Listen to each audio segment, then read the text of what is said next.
Okay, Victor said, calming himself and stretching off a bit. Now that that nonsense is behind us, we can get to the task at hand. Remember the plan. We split up, get inside, find out where she's located, and then we attack. You still have the switch I gave you, right? That's a one-way wireless communication device.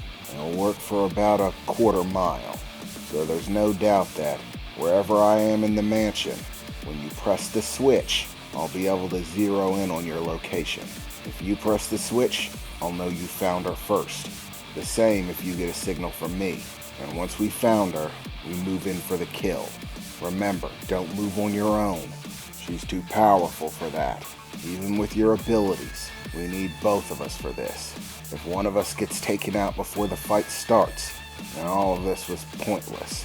Also, Alice Wallengar is rich. She was born with a silver spoon in her mouth. She has more money than she knows what to do with. So that place is probably filled with employees. People who don't really know about her vampiric nature. Innocent workers. I'm sure I don't have to tell you this. You are a superhero after all. But we don't need those people getting caught in the crossfire. If you can, try to avoid them altogether. Once this starts up, they'll run for cover. We just gotta make sure that they stay clear. Try to keep them out of the line of fire, so to speak. You can get into the house, right? Well, without making a humongous racket. You are wearing a suit of armor, after all. Don't worry about it, I replied. I'm sure I can be fairly stealthy, and getting in shouldn't be a problem. After all, I have liquid steel on my side. I can just make a key. Pour liquid steel to the other side of the door to open it for me. Any number of things could work easily. To get past windows, doors, locks, things like that. I don't have to make any noise about it. And with super hearing, I should be able to hear people coming. So I'll be fine. I have the trigger. If I spot her first, I'll press it. No worries. And hopefully, if I'm figured out, I'll at least be able to survive long enough for you to get there to team up with me. Once again, wearing a suit of armor. In terms of survivability, I think I actually have a better advantage. But I know she's powerful, so I won't get cocky. Good, Victor replied. Because in this situation, that would definitely be bad. And remember, this isn't a normal human. It's a very old vampire with superhuman strength and abilities, and freaking magic on top of it. There's no telling how actually effective that armor's going to be.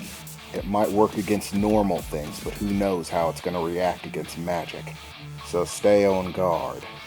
And with that, we began making our way towards the mansion, trying to stay low and as quiet as possible. As we approached, there didn't seem to be any type of security or guards. Everything seemed pretty free and clear. Victor went to the left side of the mansion, and I went to the right, each planning on making our way in, searching the mansion from our side until we met up in the middle.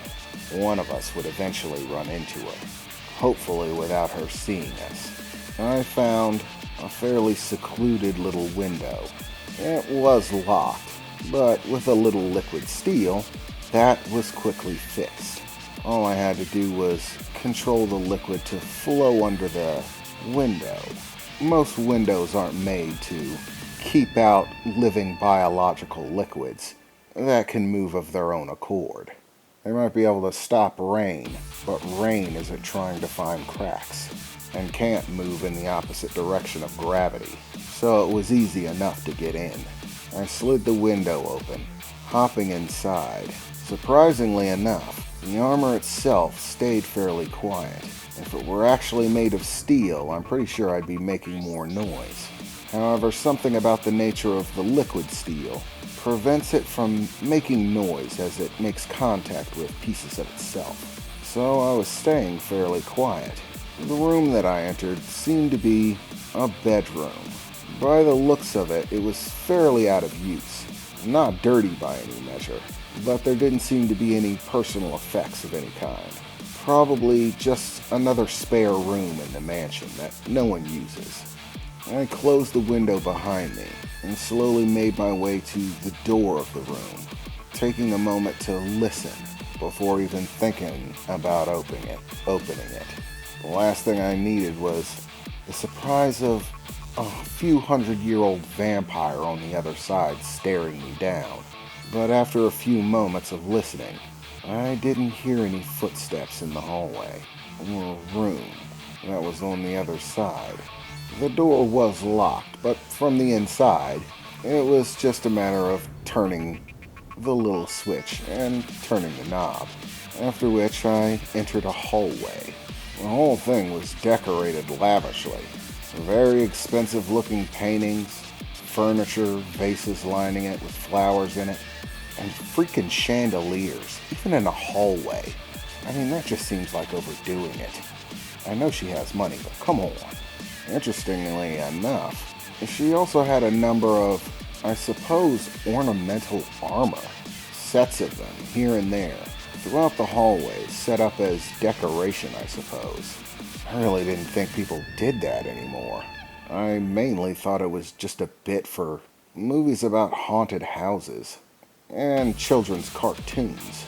But then again, this woman was around in the 16th century, so I suppose she should have some old-fashioned ideas. I started making my way through the hallway, trying to be quiet and listen for any movement or noise. I figured it'd be best to start at the back of the hallway, checking rooms until everything was clear. As I headed that direction, passing by suits of armor, ornamental flowers, and paintings, I actually passed by a very large picture, a painting of Alice Wallengard, looking, well, I'm just gonna say it, gorgeous. The woman might be evil, but I'll be damned if she doesn't look good. Even in this extremely old-style painting of her wearing a beautiful long flowing gown, she looks downright picturesque. The type of woman that you'd easily see in a magazine anywhere. Victor had shown me some pictures of her so that I'd know what she'd look like when I saw her. And the pictures were about 60 years old, but he said not to expect her to have changed. Once again, vampire. They don't age. So she's gonna look like a beautiful woman who's barely broken into her 30s for as long as she lives. If you can call being a vampire being alive, that is. I was only caught staring at the painting for a moment before I heard the twisting of a knob just down the hallway. Shit, this is not good. Someone was about to open the door, but the next door on the list was quite a ways away. If I tried to dash to it, there's no doubt that I'd get heard. Shit, I need a place to hide. But I'm in a freaking hallway, so there is no place to hide. Not good. Not good. Not good. What do? Think, brain. Think. At this point, it's really hard to tell if I've actually activated that special combat hyper thought that I talked about. I mean, it blends in with my regular perception so well that it's hard to tell. But at the time, I did the only thing that came to my mind, and it happened to come right out of a cartoon. I found an empty space on the wall, stood beside it, took a statuesque pose, and freaking froze there. There were pieces of armor lining the wall. I'm in an armor suit, so what the hell? It's cartoon time, and I just had to hope that whoever it was wouldn't notice an extra suit of armor lining this hallway. Or if they did, maybe just think it's a new one. After all, it's not common that people wear armor. I could get away with it. Or at least I hoped I could. Frozen there in the hallway, the door finally opened. And out of the door came a very young-looking, blonde woman. If I were to place it, I'd say she was probably about the same age as me. but she was wearing basically nothing but a t-shirt and some earphones. By the sound of it, listening to some pop music, dancing down the hallway. She wasn't even looking, like she had done this 1,000 times. I could tell from looking that it wasn't Alice Wallengard, but she was definitely a looker. For a moment, the thought of whether she was wearing anything under that t-shirt crossed my mind, but that is definitely not the thought I need to be having right now.